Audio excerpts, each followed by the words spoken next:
Good afternoon. Today is Saturday. Ngayon namin luluto yung pinamili ng papaitan.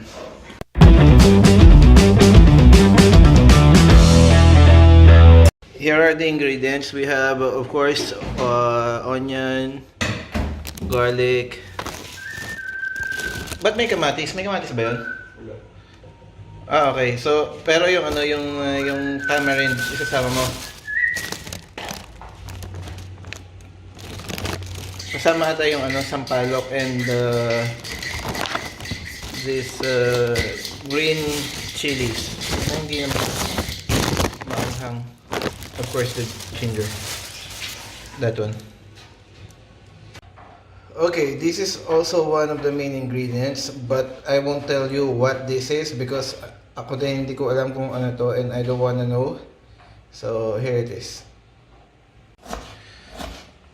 Ganyan din po kaliliit yung ginger dapat. Diba? Ang ganda ng ginger, no? Parang small diced cheese. So, nag-grate din kami ng ginger. Aside sa ginger na ni-slice ng ganun. Para talagang mawala yung lansa ng mga internal organs. So, ito na pinakuluan namin ng ano nga nilagay natin, sibuyas and ginger na with lemon. So, bali ito na yung pangalawang kulo.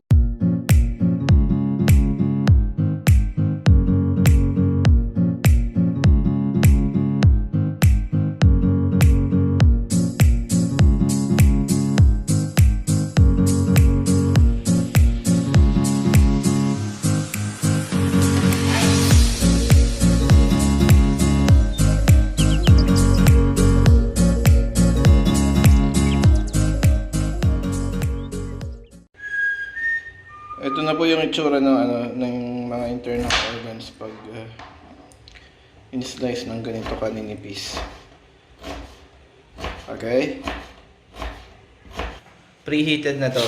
Ayan, nalagyan na yung garlic.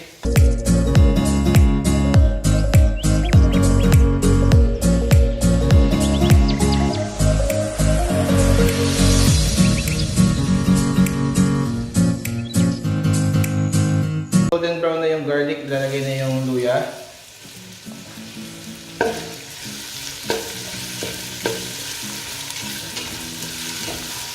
Then, isusunod na ang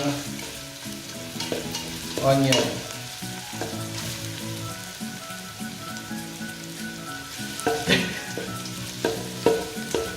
Ang galit sunod. Then, isusunod na ang onion.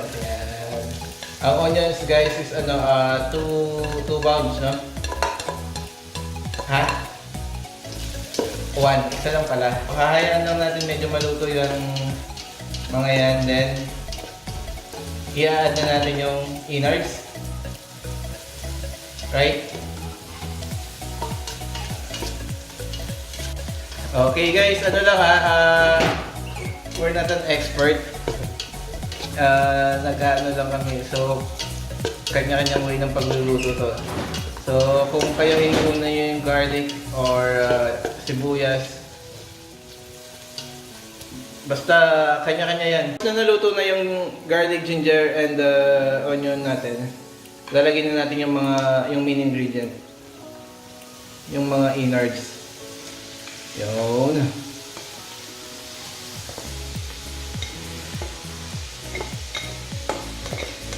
I-mix lang natin siya ng ganyan para natin siyang sinusutay din. We're going to season it with the fish sauce.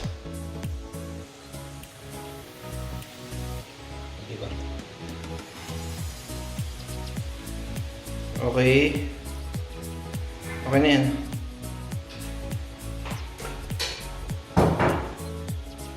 I-mix natin siya ulit. Grabe yung aroma Amoy na Lalagyan natin naman siya ngayon ng pepper.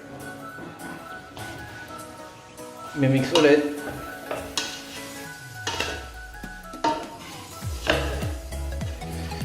Grabe, oh, takam na ba kayo?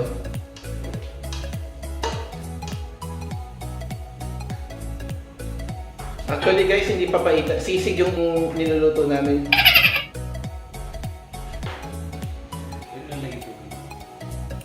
Then, i-add na namin yung water. Yung tubig is siguro mga 5 to 7 cups of water. Yan. Okay. Then we'll just let it simmer for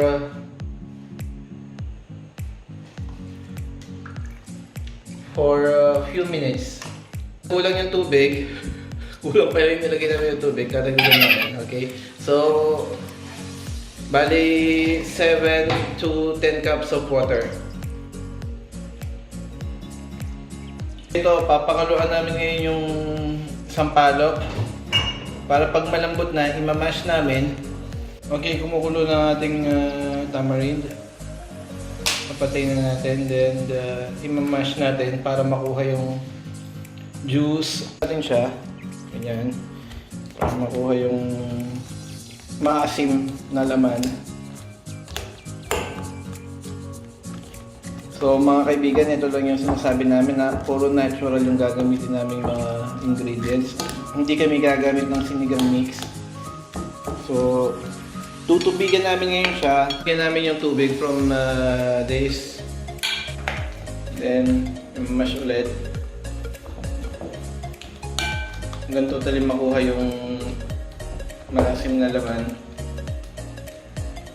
Pag medyo kumukulo na siya, i-add na natin yung siling haba.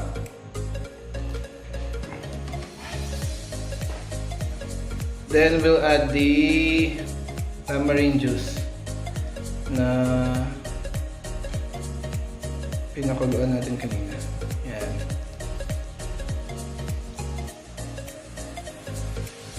Yan o. So guys, all natural tayo ha. Huwag kayong gagamit ng any preservatives ha. Well, recipe namin to. We will be adding the bile. Ito yung abdo. Yan. Actually, okay lang pala maglagay ng ano, mga mix. Kasi hindi masyadong maasim yung sampalok. So, lagyan na rin natin ng sinigang mix. Then later on, dadagdagan pa namin yun ng lemon. Lalagay na natin yung lemon.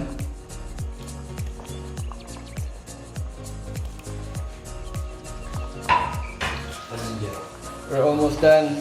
Then, yung last na ingredient na ilalagay natin, aside dun kanina doon sa slice na ginger nung nag-saute tayo, lalagyan natin ng grated ginger pa. Para mawala totally yung lansa. Okay? Then we'll just simmer it for 5 minutes more, then it's done.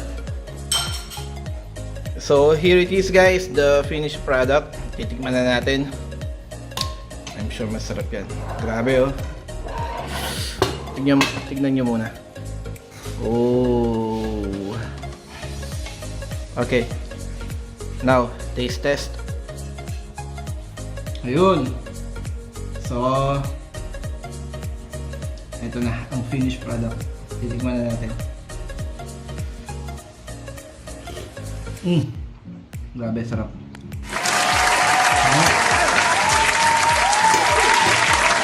See guys, look. Oh.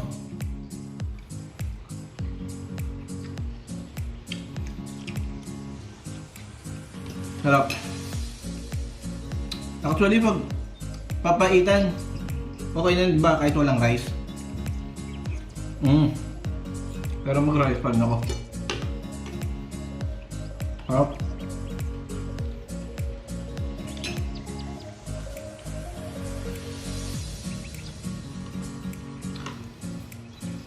Please comment down below kung ano yung procedure nyo ng pagluluto ng papaitan.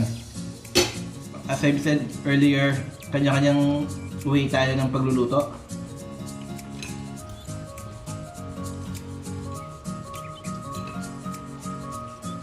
What we did was our way of cooking papaitan.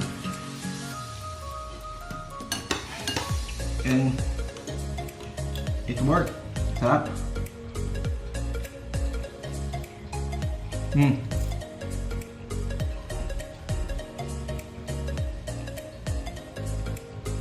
Masarap talaga pag may laman.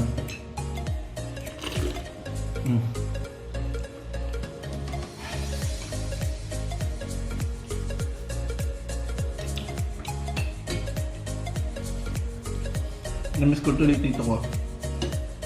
Si Tito Eddie. Masarap din magluto ng papaitan nila. Kaso nag-exit na.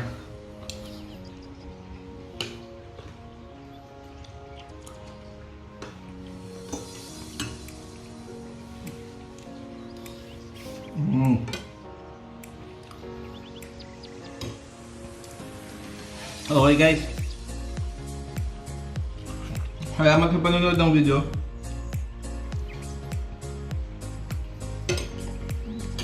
Ang mga hindi pa nakaka-subscribe, please subscribe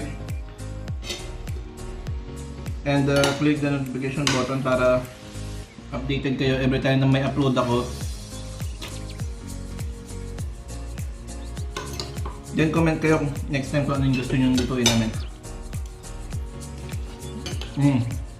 Harap. Thank you guys. Bye-bye. Mamaya pala kayo, may pupuntahan kami. Magsisisya kami. Okay, i-vlog ko din yun. Bye-bye.